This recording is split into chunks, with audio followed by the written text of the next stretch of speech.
Аузубиллахи Бисмиллахи-рахмани-рахим. Урматтуу момун мусулмандар, бүгүн мен сиздер менен курбандыкка жарактуу жаныбарлар жөнүндө сүйлөшкүм келип атат. Алар биринчиси бул топоз, уй же бука, кой же болбосо эчки, төө. Бул жаныбарлардын дени сак болуш керек. Белгилүү жашка жеткен болушу шарт болот. Жашка байланыштуу талаптар бар ислам дининде. Биринчиси, кой кеминде 1 жаштага толгон болуш керек. Эгер 6 айлык кой болсо, ал чоң 1 айлык 1 жылдык койдой көрүнүш керек. Эчки 1 жаштан жогору болуш керек, андан кеми болбош керек. Уй топоз болсо 2 жаштан жогору болуш керек, төө болсо 5 жаштан жогору болуш керек. Курбандыкка төмөнкү жаныбарлар сойгонго мүмкүн эмес.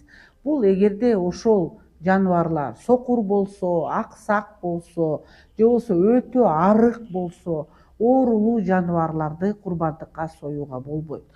Экинчиси, эгерде ошол жаныбарлардын кулагы жок болсо, мүйүзүнүн жарымынан көбүрөөгү жок болсо, же болбосо толугу менен жок болсо, ал жаныбарлар курбандыкка союлганга болбойт. Пайгамбарыбыз Мухаммед саллаллаху алейхи вассалам мындай деген: чала көз, оорулуу, аксак жана жука, арыгыраак малдар курбандыкка жарабайт деген. Муну Ахмад, Абу Дауд курбандык Аллахка жакындоо ибадаты болгондуктан жаныбар тандоодо кайдыгер болбош керек, урматтуу мусулмандар.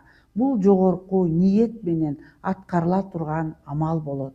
Ошон үчүн курбандыкты тандоодо өтө дыкаттык менен билим алып, ошол билимди ишке ашырып, туура малды тандоого аракет кылыңыздар, курбандыгыңыздар кабыл болуш үчүн. Урматтуу момун мусулмандар, курбандыгыңыздар кабыл болсун. Саламу алейкум ва рахматуллахи ва баракатух.